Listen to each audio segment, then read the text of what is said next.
Welcome to the WWE Podcast Monday Night Raw review.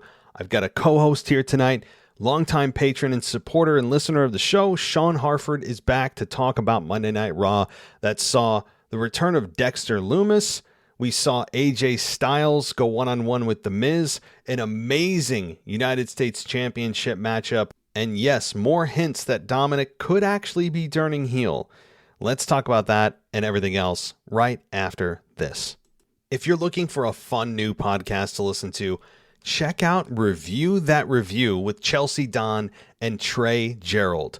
Review That Review is a comedy podcast dedicated to reviewing pedestrian online reviews. What Siskel and Ebert did for cinematic masterpieces, Chelsea and Trey do for those hilarious, scathing, and sometimes suspicious reviews littering Yelp, TripAdvisor, Amazon, and The Knot. They've even been featured on Listen Notes and Discover Pod. Rather than making fun of internet Karens, the review queens dissect and inspect each review and ultimately rate it on a scale of 0 to 5 crowns, because, you know, they're the review queens, based on a detailed roster including spelling and grammar, commonality of the experience, trustworthiness, and more. And to even the playing field, as they all have grievances and all possess the ability to be a review queen, each episode starts with each host lodging a complaint from our week, often tiny complaints that ring universally true. Every episode ends on a high note as both hosts induct someone or something for My Royal Highness, a section to give 5 stars to a deserving recipient. Past inductees vary from the Trevor Project to the Magic Eraser, and the show maintains a voicemail box to take listeners' complaints, Royal Highness inductees, and reviews listeners have found. Every 4th episode is a Versus edition featuring both a 1-star and a 5-star review on the same subject or business in an effort to highlight everyone's opinion, and sometimes the truth is in the middle somewhere. They also occasionally read replies from the owners to give voice to sometimes the voiceless. And when they aren't voiceless, yeah, they love that too. They also have a guest of honor episode where a guest joins to discuss their experience being reviewed and the impact it had, whether it's good or bad. In a world of conflicting reviews, they tell you which reviews you can trust. Again, this podcast is called Review That Review. It's with Chelsea, Don, and Trey Gerald. You can check out the website at reviewthatreview.com. You can check them out on Spotify, Apple Podcasts, or on social media at The Review Queens. Guys, really great, unique, and fun episodes are awaiting. Go check out Review That Review right now. This is WWE superstar Drew McIntyre, and you're listening to the WWE Podcast.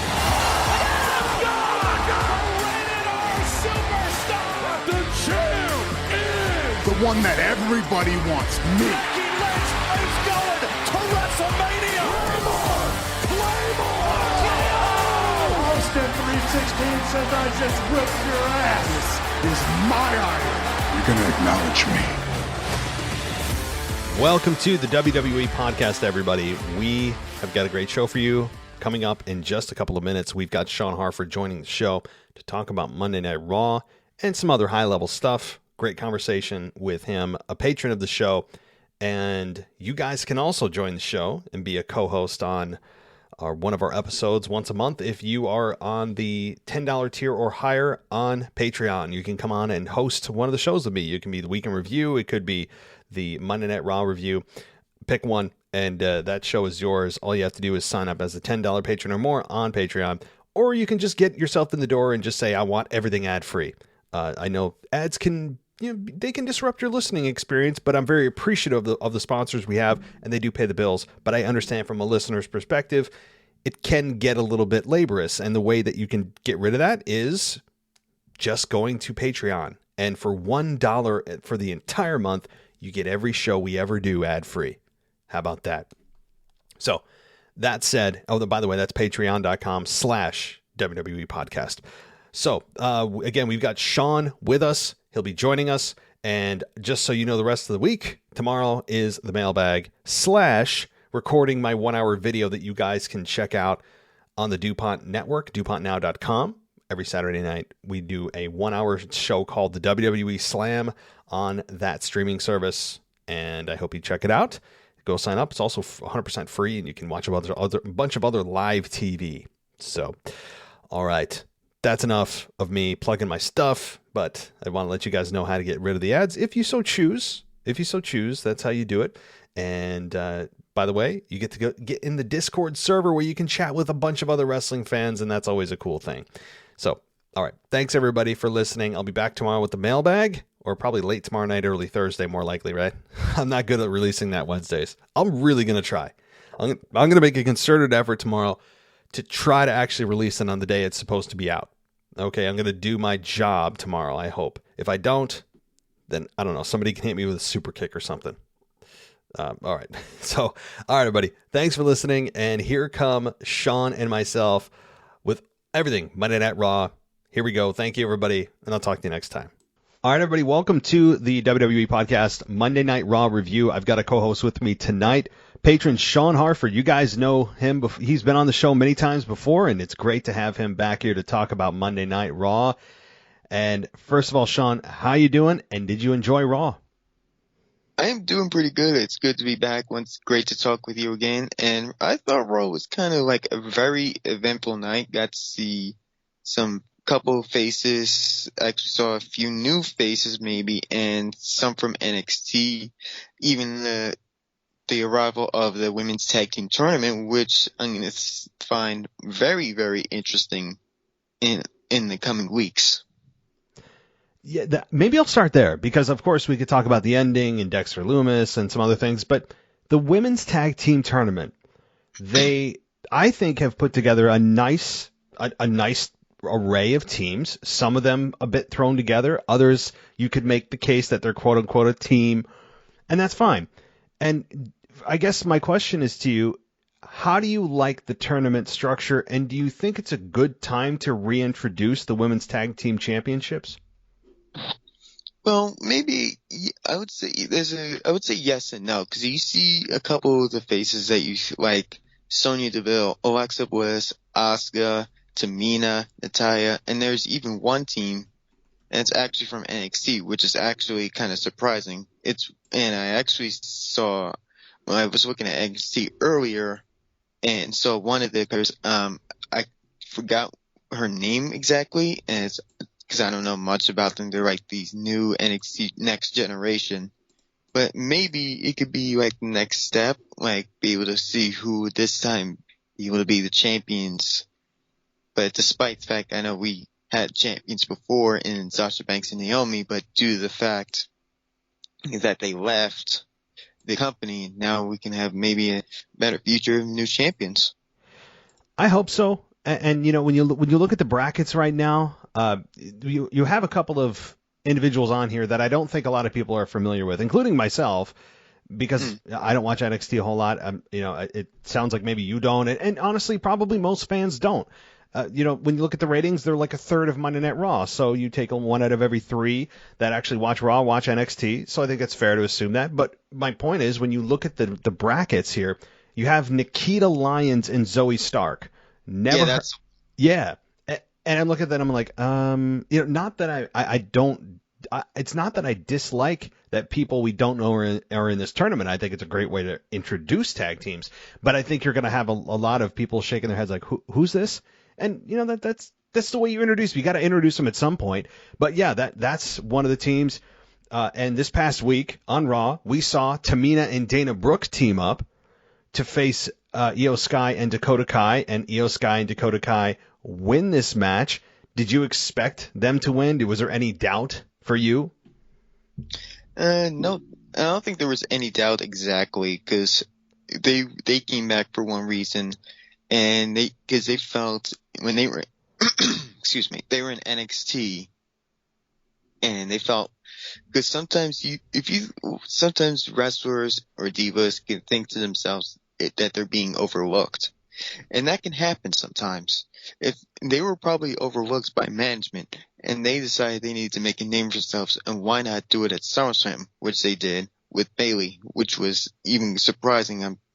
It's been like almost a year past, and she came back which is like really insane. So it's kind of fitting seeing them send a statement to the entire locker room that they're back and they want to make them noticed.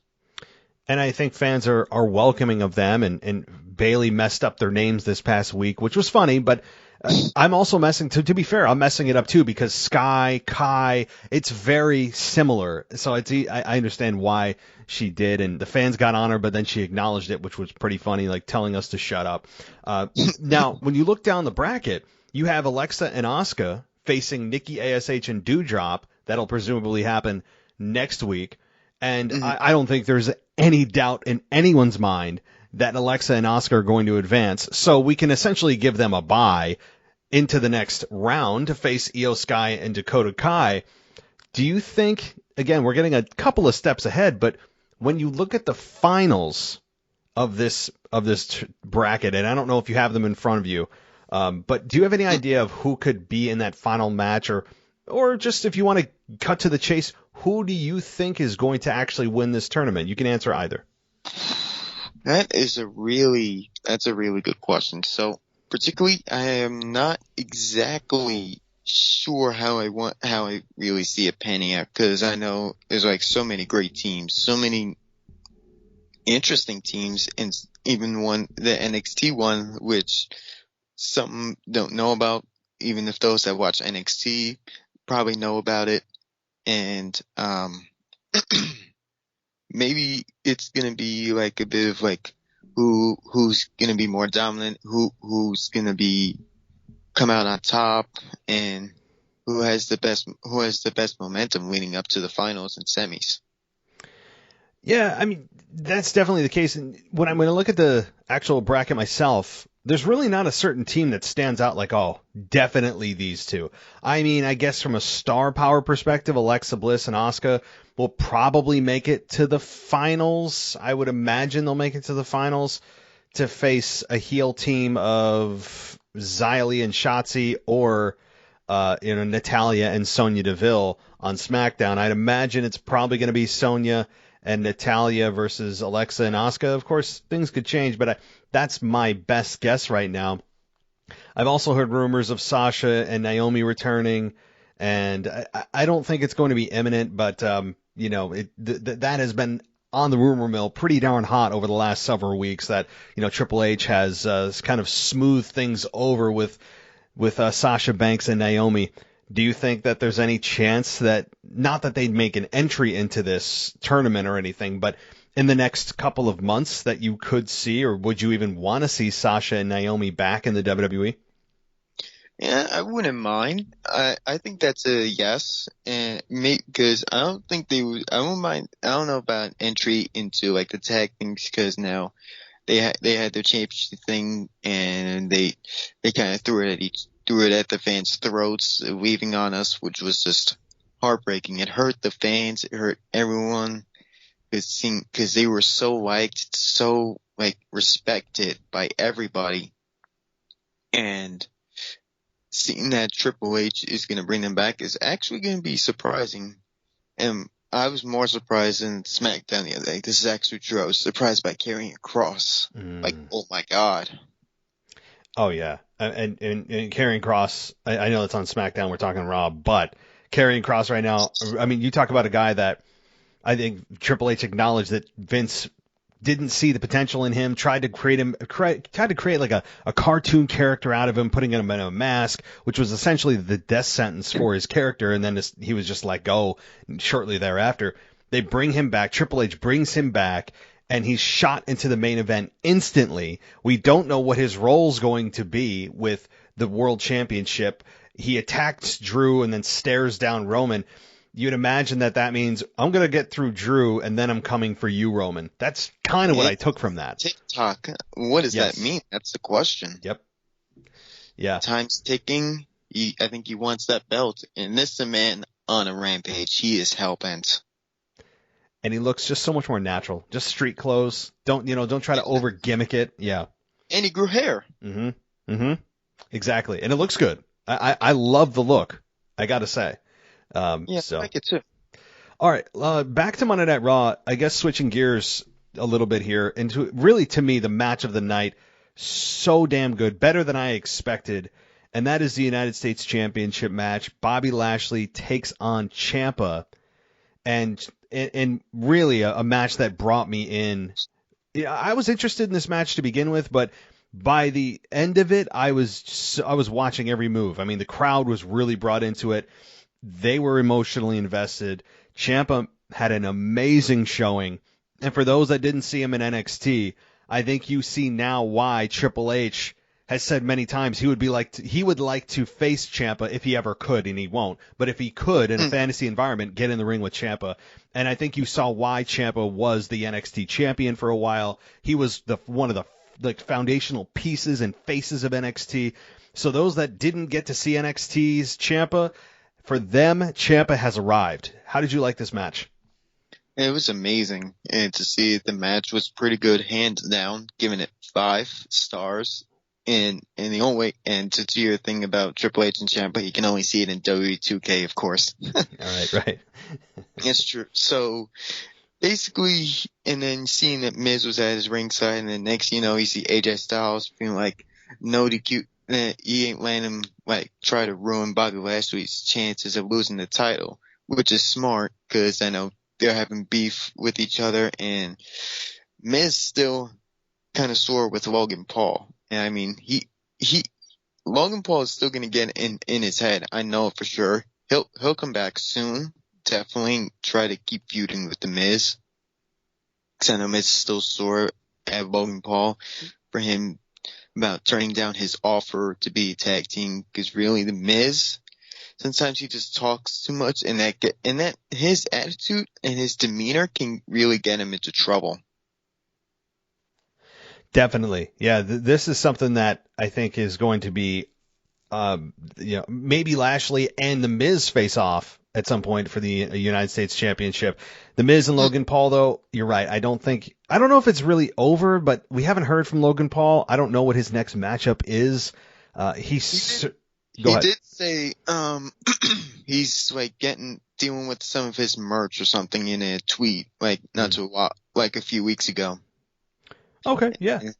I mean, to be honest, Logan Paul impressed me, and I was pleasantly surprised that the guy who I thought was gonna not take this too seriously has really taken it seriously, and I respect that. Even if I don't like him on a personal level, from an in-ring, he impressed the hell out of me. So. Yeah, definitely. I think so too. All right. Well, that leads into, as we had the Miz try to interfere in this match, AJ comes in, evens the odds, and we get to an AJ Styles Miz match in a no disqualification scenario. Now, I know, again, this is the end of Raw. We're not going to go in sequential order. We have a lot more to talk about. This is not the end of the show by any means, but this does lead into this match, which is why we're going to talk about it. AJ Styles and the Miz, they close Raw in a no disqualification match. AJ beat The Miz after hitting a Styles clash. Ciampa interfered. He tried to save The Miz after Styles hit a phenomenal forearm. And then Styles eventually knocked Ciampa from the ring apron, threw a table before he kicked out of the skull-crushing finale. And then he hit the Styles clash on The Miz for the win. And then in a very interesting turn of events, the match after it ended showed Dexter Lumis, but in a more distant way. They didn't zoom in on him, which was also very interesting, who had been released by WWE in April, was being arrested by security in the crowd. So what did you make of the match? And Dexter Lumis, if you didn't watch NXT, I guess you're in the same boat as me. But it's kind of like, I've heard the name, right? But what did you make of all this? Well, so no DQ match, so like anything goes. It's kind of like a version of no disqualification, like even though there is, I don't know, does no DQs include no countouts with it? Yes. Okay, so it's basically like a Falls Count Anywhere street fight in its own accord. So basically, seeing that how he kind of showed up out of nowhere, it's kind of like, how did this guy from NXT, this guy was fired before. How did he come back? Did Triple H do something? Did Creative do something about it? And then you're thinking in your mind, like, he did get fired. He's been gone since April. And I I don't know if he's probably fired because he was like overlooked or wasn't even been used as much. Because I know some superstars can be that way. It happens. And seeing him arrested is like, what do you think is going to be the next step? Is he probably going to get fined? I think he probably will be fined. Probably. I mean, that seems to be the story they're going with, is he shouldn't be here. He was fired, even though obviously he's got a contract that they wouldn't even acknowledge it. But that's the story we're going to go with, and that's fine. I'm all good with it, and it's a very different way to end Raw. The last time AJ Styles even ended Raw, I don't know, much less Dexter Lumis, who I would say the majority of WWE mainstream main show Raw SmackDown fans don't know who he is. It's a great way to introduce him. Most eyeballs are on the product at the end of the show. We all know it's the main event, so it's a great way to kind of get into something different. And I have to say, Vince McMahon must be just probably cringing at some of the stuff that Triple H has done by bringing back guys that he fired. Like, he brought back like 4 or 5 people already that Vince let go back in April or, before that. So, I'm sure Vince is like, oh God, Triple H is going to turn this into NXT 3.0. Like, I mean, I'm sure there are some things that, Vince is cringing at, but I think fans in general right now are looking at Triple H and saying, man, it's not totally different, but it's got little bits and pieces of things that are not something Vince would do, that are Triple H specials. Like, they've got Triple H's identity on certain things. Do you feel that you're seeing Triple H's influence on the creative right now? Yes, yes, and for a couple of things, seeing superstars we haven't seen in a while, and I know maybe Fiend might come back. Maybe that could be part of Triple H's creative, or maybe the Iconics. That's another one. Trying to think of, I'm not sure many of others, because I know some went on to either AEW, Impact, TNA, or Ring of Honor. There's like so many I can name that have gone on to other promotions or probably went to the indie circuit. So I'll be kind of interested to see what else he's got up his sleeve to bring back. I agree, and I think it also opens the conversation when you're talking AEW, that it's not just a one-way street anymore, where it's outside of Cody Rhodes, it's been a one-way street from WWE's leftovers to AEW's returning or new stars being signed. And I think now... Wait. Say that again? I kind of think of it as like a two-way street, like kind of combining. Oh, you mean... yeah.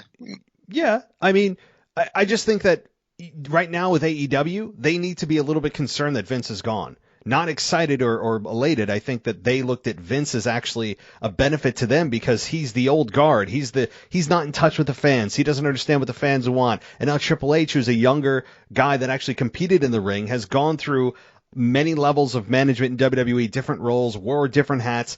He is a guy that I think people look at and go, okay, if this is the guy running it and Stephanie's, the CEO, I might be able to get behind this and come back to WWE. Instead of just looking at AEW as a destination after you're fired, maybe you could look at, if you're in AEW and you want to go back to WWE, I think there's much more of a bit of a softened look at WWE if I'm a talent in AEW and maybe I want to go back.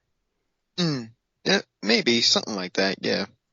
So, well, we'll see. I mean, I just think it's more fun because you don't just look at it as a one-way street anymore, where it's only WWE talent that gets fired or is quits or whatever goes to AEW. So, all right. Yeah. Let's get to, let's see here. Let's talk about Seth Rollins versus Angelo Dawkins. A match that saw Seth win with a pedigree. I think that was kind of definitely up the old Triple H bandwagon there, and I think that was a very, very much a wink and a nod to Triple H now, who's head of creative. I definitely think that was on purpose, but to be fair, that was Seth kind of like a little bit of the authority. Yes, but I was cool with it. I'm glad the pedigree ended the match. It wasn't just a transition move. And after the match, Rollins hit a stomp on Dawkins before Montez Ford, who was kicked out earlier, made the save. What did you think of this? Well, I think it's just seeing Seth Rollins and his demeanor, it's just like, it's kind of like okay, in my opinion, because there are like a current certain amount of heels and babyface superstars I like, and Seth Rollins is kind of like in my range of number 3 of kind of like heels, just in my opinion. I'm sorry, Seth. I'm sorry. But anyway, I mean, I really respect the Street Profits. I like them. They're funny. They're entertaining. They're creative. And when they came out, when it was in Cleveland, they were look like Cleveland Cavalier colors. And oh, geez, it makes me think of LeBron. Oh, geez. Yeah. Yeah. No, and I didn't even think of that. Yeah, that's true. But yeah, when you look at this, though, beyond the matchup, and I'll give my opinion on that in a minute, I want to ask, do you think that the Street Profits are on their way to splitting up? The last few weeks, there has been some evidence to support that. So do you think they should, or do you want to see it? You're listening to the WWE Podcast. We'll be right back after this short break. If you're looking for a fun new podcast to listen to, check out Review That Review with Chelsea Don and Trey Gerald. Review That Review is a comedy podcast dedicated to reviewing pedestrian online reviews. What Siskel and Ebert did for cinematic masterpieces, Chelsea and Trey do for those hilarious, scathing, and sometimes suspicious reviews littering Yelp, TripAdvisor, Amazon, and The Knot. They've even been featured on Listen Notes and DiscoverPod. Rather than making fun of internet Karens, the review queens dissect and inspect each review and ultimately rate it on a scale of 0 to 5 crowns, because, they're the review queens, based on a detailed roster including spelling and grammar, commonality of the experience, trustworthiness, and more. And to even the playing field, as they all have grievances and all possess the ability to be a review queen, each episode starts with each host lodging a complaint from our week, often tiny complaints that ring universally true. Every episode ends on a high note as both hosts induct someone or something for My Royal Highness, a section to give 5 stars to a deserving recipient. Past inductees vary from the Trevor Project to the Magic Eraser, and the show maintains a voicemail box to take listeners' complaints, Royal Highness inductees, and reviews listeners have found. Every 4th episode is a Versus edition featuring both a 1-star and a 5-star review on the same subject or business in an effort to highlight everyone's opinion, and sometimes the truth is in the middle somewhere. They also occasionally read replies from the owners to give voice to sometimes the voiceless. And when they aren't voiceless, yeah, they love that too. They also have a guest of honor episode where a guest joins to discuss their experience being reviewed and the impact it had, whether it's good or bad. In a world of conflicting reviews, they tell you which reviews you can trust. Again, this podcast is called Review That Review. It's with Chelsea, Don, and Trey Gerald. You can check out the website at reviewthatreview.com. You can check them out on Spotify, Apple Podcasts, or on social media at The Review Queens. Guys, really great, unique, and fun episodes are awaiting. Go check out Review That Review right now. Welcome back to the WWE Podcast. Let's get back to more great wrestling audio.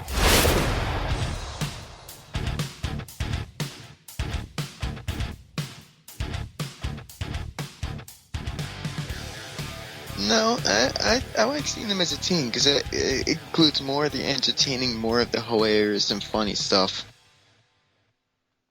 So you look at them as more of like the entertainment-y part of wrestling, right?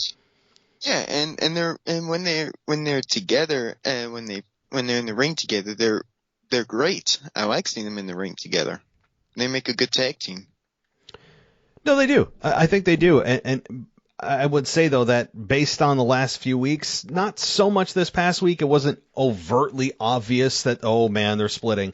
It was just that Dawkins got stomped. Montez didn't get there in time, and I guess that's the one thing you could point to is Dawkins may be really angry with Ford that he didn't come out in time to save him from being stomped by Rollins. I mean, other than that, of course, the past few weeks things have happened, but as far as this match goes, quality was fine. Pedigree I liked. Seth just continues to kind of rack up, meaningless wins. Facing Ezekiel or, now Angelo Dawkins. Not that these guys are peons or pushovers or just your enhancement talent, but Seth has yet to get into a program that has a whole lot of meaning. It's like they're just in a holding pattern with Seth, kind of having him do just things here and there. I don't know. I know it doesn't seem like you're of the belief that Seth should be in the main event, but Seth just feels like he's being underutilized right now, and it's felt like that for a long time for me. Yeah, I think so. I think it may have been. I don't think it was the same when he used Authority because he was used as the next face, and that actually did work with the Authority back in a couple of years ago. They did that project and it actually paid off. Made him betray the Shield, join the Authority, and become this so-called architect. And then became the Messiah, which was the oh my god, that was terrible. I didn't like that. Oh, you didn't like the Messiah? I thought it was all right, but part of me liked it, part of me didn't. I also think that happened during the pandemic era. And yes, it did. That's a hard era to judge much of anything.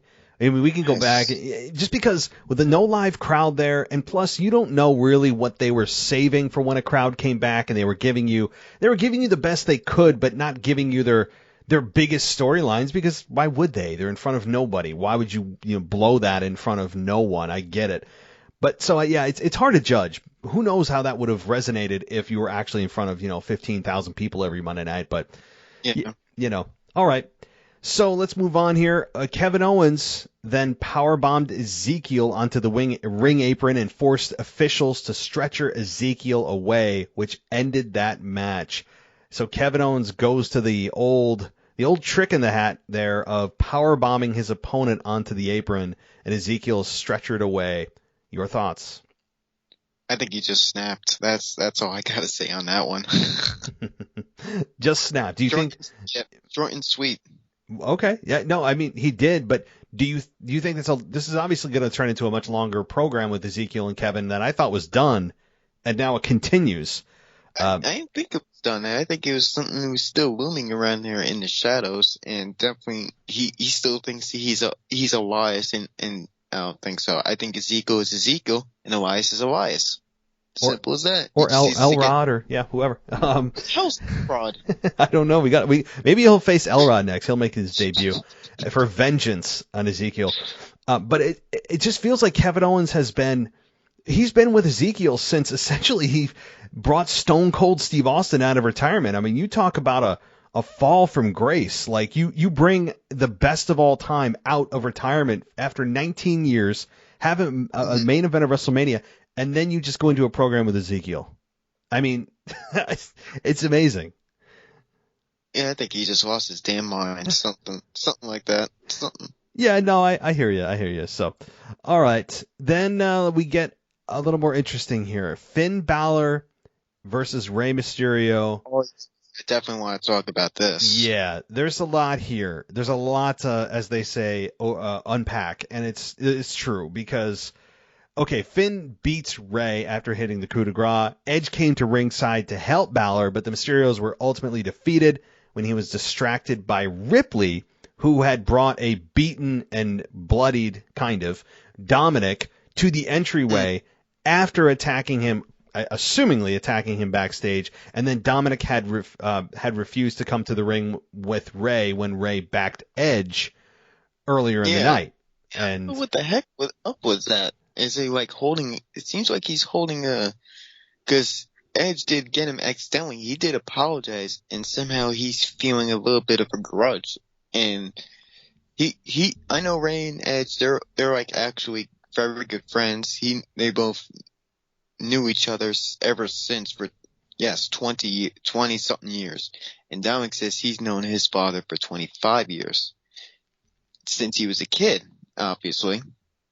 And I don't know what's going on. I'm not sure what this grudge is. Maybe, and this could be my curiosity. Maybe they could be giving him a push towards heel. I don't know. That's not wrong. That's absolutely one plausible scenario. I think the other is that it's Edge who did that to Dominic, and it will be revealed that this was all a hoax on Edge's part, and that there'll be some GTV or some weird footage backstage, some like hidden camera footage of Edge being the one to attack Dominic backstage, and then he actually returns to the Judgment Day and is the leader of the Judgment Day. I think both of those are plausible. It's one of the two. Either this is a Dominic heel turn or an Edge heel turn. There's no two ways about it. No, Edge just wants to go after the Judgment Day. I know that. That's one. Oh yeah. No, yeah. So that's going to be a curious question. So that's going to be interesting to find out throughout the rest of the weeks of Raw. I would imagine we'll find out probably before Clash at the Castle in 4 weeks, or a little less than 4. Yeah. So I would imagine it's building to some big payoff at Clash at the Castle. But this matchup was, as far as quality, it was good. I mean, what do you expect from two absolute pros of Finn and Rey? You know you're never gonna get a bad match. And so, yeah, I had no complaints about the matchup quality. So, especially the two high flyers, exactly. Yeah, oh God, yeah. No, it's so much fun to watch them. And honestly, Rhea Ripley needs to be made. She needs to be part of the group more. I feel like she's back, just a utility. But she's like, just a utility. Yeah, I want to see her used more frequently and her face be part of the Judgment Day. To me, you can't have a group without 3 people. Like 3 people is the minimum. You can't have a faction of less than 3. Then you're just a tag team. So I like to see Rhea out there more and also have somebody else join. I feel like they need one other guy. I don't know who that may be, but they need one other person besides Ripley, because Ripley's a great addition. But when you get into like male-female matchups, there's only so much she can do, because there'll be a wall, because they're not going to do men versus women.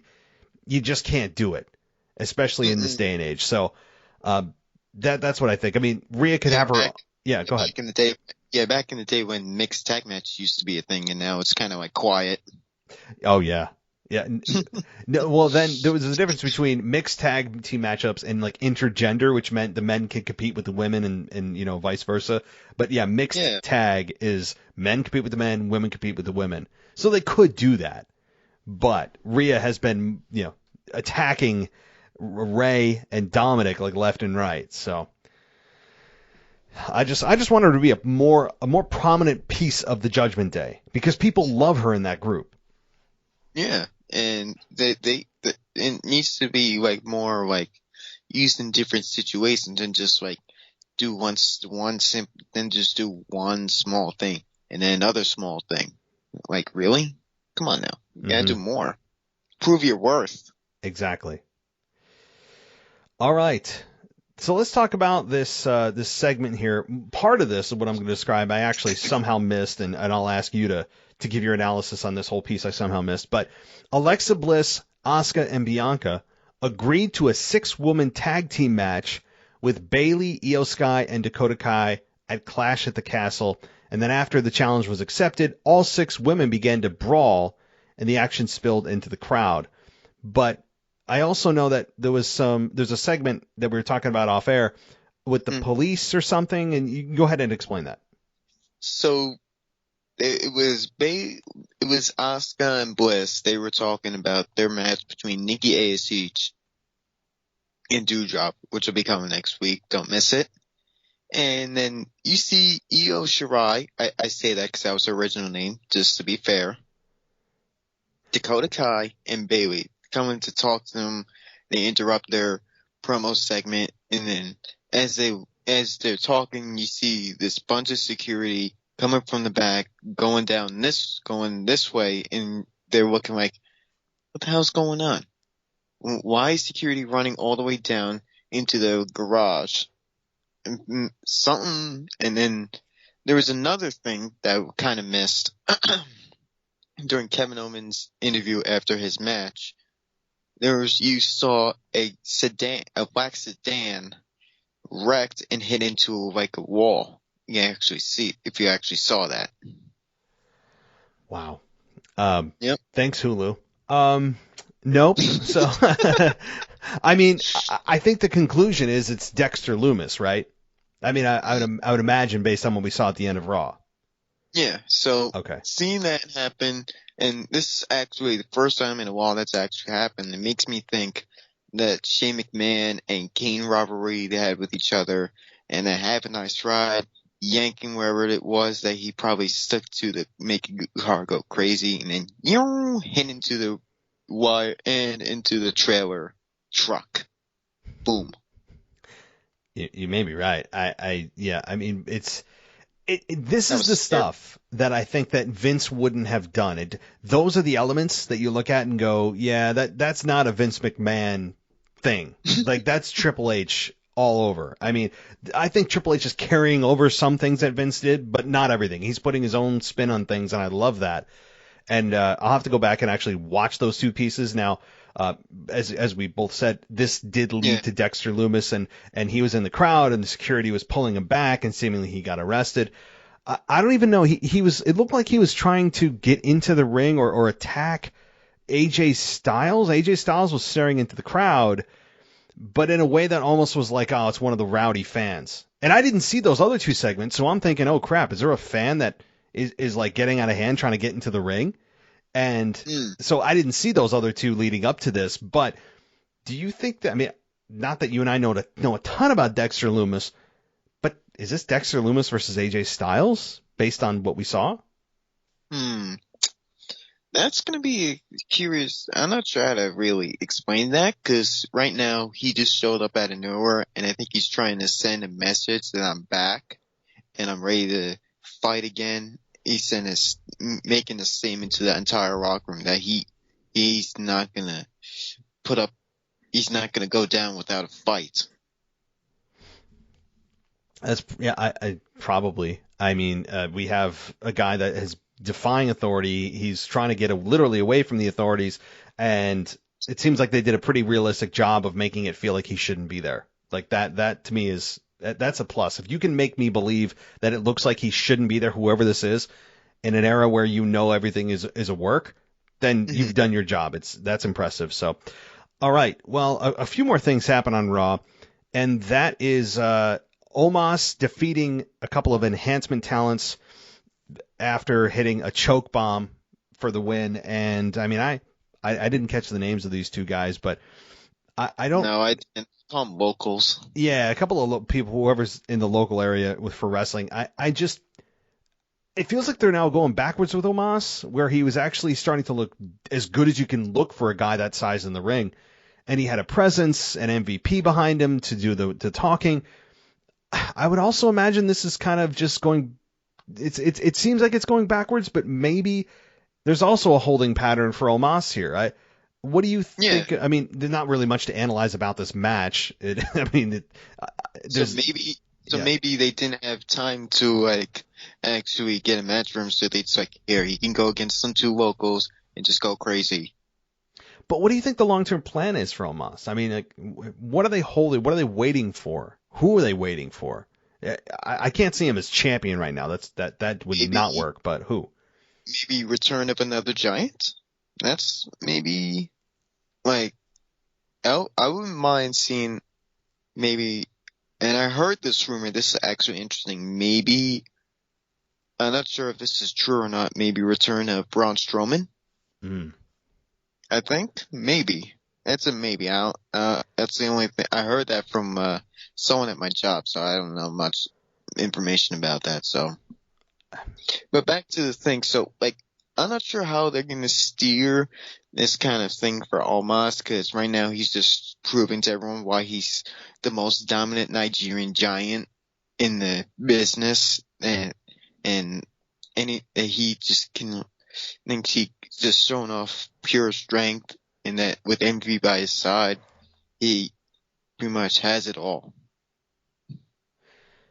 Right now, again, they're back to basics. They're not doing a whole lot with him. It's what this is what you do with giants that you don't know what to do with yet. You're just giving them ring time. You're letting them learn how to work. You're letting them learn how to work in front of live crowds. You're showing, like you said, that they're dominant, that that they look unbeatable.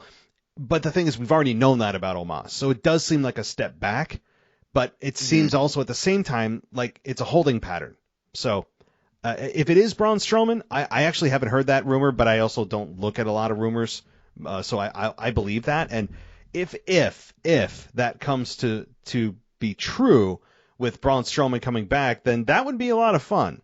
Omos versus Braun Strowman it doesn't sound like it's going to be, a 5-star classic with 450 splashes and suicide dives and all that. Like, it's going to clearly be a power matchup. Of course, we're fantasy booking, but I don't think that Braun Strowman coming back is out of the realm of possibility. How cool would it be to see a giant do a 450 splash? I would be. See it. I mean, that would be the scariest thing I've ever seen, because I would be genuinely very concerned for that person's health. I mean, exactly. So concerned, and the person who's taking that 450 splash, right? So, oh man, the vision of that should stay in 2K22. All right, Dolph Ziggler then takes out Chad Gable after he hit a super kick. Apparently Ziggler, they're not going to explain why the hell Ziggler was attacking Theory for 3 weeks. We're all just supposed to forget that. But Ziggler's back to winning matches that, again, don't seem to mean a whole lot. Maybe he's just trying to say, like, he hasn't lost this. Maybe he hasn't lost a step. That's maybe number one. Number two, like, he's trying to show that he still has what it takes after having some time away, dealing with some personal issues probably, and seeing that he's back, and he still has the moves. Maybe he could give him like a good push, see what kind of like creative they can bring him to, and seeing that he took out Chad Gable took him out with such ease and made him look kind of bit of a small threat, and then he has no sign of ring rust at all on Ziggler. Ziggler's a guy that just doesn't age. I mean, Ziggler, he has looked the same as far as in-ring goes for the last 10 years. I mean, the guy is just somehow found the fountain of youth. And he still has good.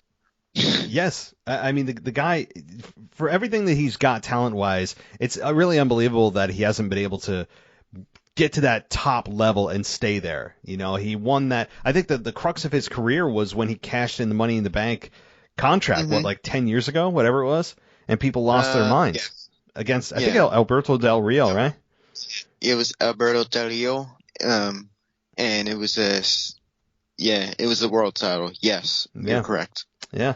And I remember people went crazy, and I go, oh, this could be the start of something. With AJ Lee and Biggie Langston. Biggie Langston, oh my God. Yes. I miss Biggie. I hope he comes back soon. I haven't heard an injury report update. Have you heard anything on Biggie? I've seen a couple of things with him doing the community and such, and maybe he could be coming back soon. And I haven't heard like information, but hopefully he does come back. Maybe at Royal Rumble. Oh wow, maybe. that late. Okay, so he's still got several months. Yeah. I mean, that's my guess. Like, I'm not exactly sure. Well, whenever it is, I mean, neck injury is like the most serious injury you could possibly have.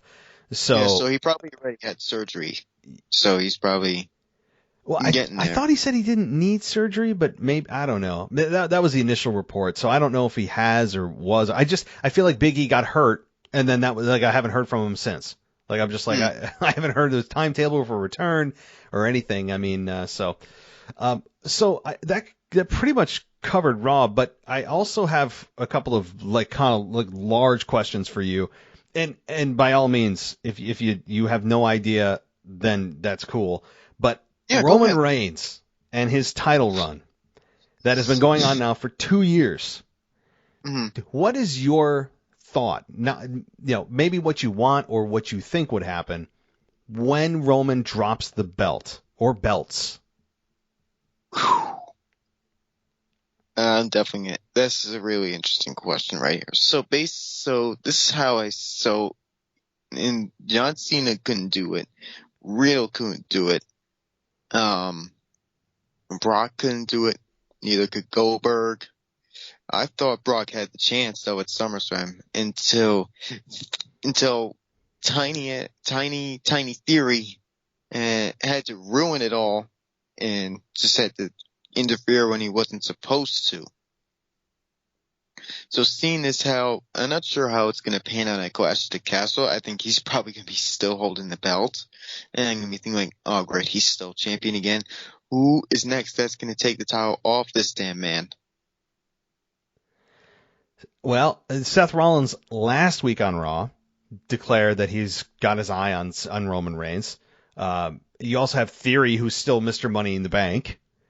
You know, that's, and then the impossible Dwayne Johnson, The Rock, which is, yes, see that, please.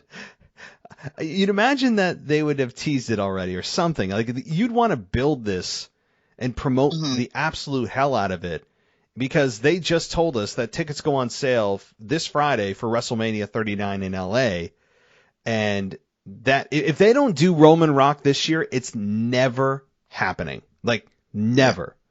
So I don't know. I keep going back to it. I don't want any championships involved. I've made that very clear. I think championships involved are a terrible idea if The Rock gets there. But he could be the one to take it off of Roman. I don't want The Rock to come back just to lose to Roman and then, that's it. But yeah, that would suck. Yeah. And that would like the main event, the disastrous main event from back in Hell in a Cell when it was very explicit in the end between Rollins and The Fiend. Oh God, I don't even want to think about that. I don't either. There are very few matches that turn the tide, not just on both competitors, but the entire company got backlash for that because it was so poorly booked. I mean, that was brutal. Yeah. And the result was terrible. Oh yeah. Yeah, bad. It was the wrong decision. The ending was the worst. I remember that you couldn't even see the match because it was inside a cell, which is difficult to kind of see as it is. It's distracting. And then it's dark with that red lighting, and you're like, what am I watching? And with that red, it makes you think of blood. Yeah, well, that's in PG land. That's the closest you can get. Maybe if they go TV 14, that things will change. But okay, so do you think that Roman will drop the championship anytime in 2022, or do you think it's going to wait until WrestleMania? I think Mania. Do you think that it's going to be for both championships, or somehow it's only one that he drops? I know it's unified, but there's ways and storyline ways to get around that where Roman loses, but there was some kind of loophole in the contract that said it was only for one championship. It was only for one title belt, and that's like the WWE championship. Yeah, I think you're one belt, probably one. Mm-hmm. Yeah, I mean, they're going to get to 1,000 days. I keep telling people that, and people are like groaning, but I'm telling you, he could still drop one belt and get to 1,000 days as Universal Champion because they started this count with him as Universal Champion. This 700 and some day count is not from when he was the unified champion. It was the day he won at SummerSlam 2020.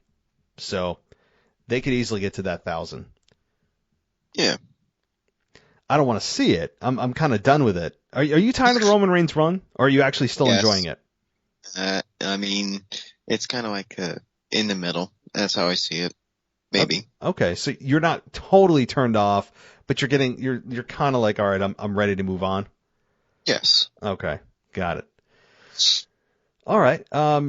So did you have anything else that you wanted to bring up? It doesn't have to just be Raw, just like big picture stuff. Yes. On Sunday, be sure to check out WWE Biographies, which is DX. It's gonna be on A&E. Be sure to check that out if you haven't done so. And it's gonna be on 8/7 Central. on A&E. Channel 46, don't miss it. I really want to see those biographies. I keep seeing clips of them all over on like YouTube, TikTok, and I'm like, I need to see, because I don't have cable, so I use like streaming services, whatever. I use streaming. I don't have a cable bill. I mean, I have a million streaming service subscriptions, which probably equal a cable bill, right? Like I have HBO Max and Hulu and Netflix and all that, but I don't know how to watch this damn documentary series that seems so interesting. I mean, they've done. They just did one on Lex Luger. They've done, like you said, the Degeneration X. I think they did Stone Cold versus The Rock. I'm like, I need to see this. That was rivalries. Okay. I want to see the Undertaker one. Oh, wait. So in addition to so they did A&E is specifically doing one on Undertaker? Yeah, they did actually. They did WWE biographies on Taker. All right. I need to go to the dark web and find some link or something. Like just like, you know, compromise my my safety and go to the dark web and find it. Okay. I'll find some way. I mean, somebody out there, you know, help out a friend here. Yeah, I got to find a way to watch this. We'll release the dark web as it comes. Yeah, that's right. Yeah. Oh my goodness. Or not trust them at all. What's that? Or maybe don't trust the dark web. Just press the safe internet. Yeah, no, the dark web. There's got some weird stuff on it. Let me tell you, it's not a safe place to be. There's, you know, it's number one. Like, you know, there's some really. Yeah, I'm not even gonna get into it. We can all imagine what's on the dark web, but yeah. Out of curiosity, will there be parts of the show like put onto Twitter? Maybe. Oh, for A&E? No. I mean, like for this podcast. Oh, on Twitter. I usually put some of it on TikTok, or Instagram. Yeah. So cause, like, I take like a 1 minute clip and I'll, you know, produce it and stick it on. So yeah, I'll try to do that. And all right. Yeah. Anything else before we wrap up the show here? Not that I know of. No. Cool. Do you want to give our listeners social media, or are you? I'll do that. I'll give you my TikTok after the show. That's what I'll do because I don't know exactly. So for those that don't have my Twitter, be sure to check me out at HARFORDSHAWN, and I'll be sure to follow you back if you want to like keep conversation going or share like questions or send a question to me. You're more than welcome to. It'd be much appreciated. And if you have a Twitch, that would make it even better. Be sure to check me out at Twitch and KOBE fan YTTTV. Yes, there's 3 T's. Make sure it's all together, no caps. I gotta get on Twitch. People keep talking about it. It's so awesome. You'll love it. People actually make like serious money on Twitch. I'm like, how do you? I don't know how that works. So it's. I could tell you about that after the show. I could tell you about that. All right, cool. All right, well then we will I'll hit the end recording and then we can chat about that. And everyone, thanks for listening, and thanks Sean, and we'll be doing this again soon. Yep, and God bless, and everyone stay safe, take care, and I'll see you guys soon. Be safe. Thanks for listening to the WWE Podcast. Don't forget to subscribe on your favorite podcast app so you don't miss a show, or head to WWEpodcast.com. And for all of these shows ad-free, head over to patreon.com/WWE Podcast. Until then, we'll see you next time.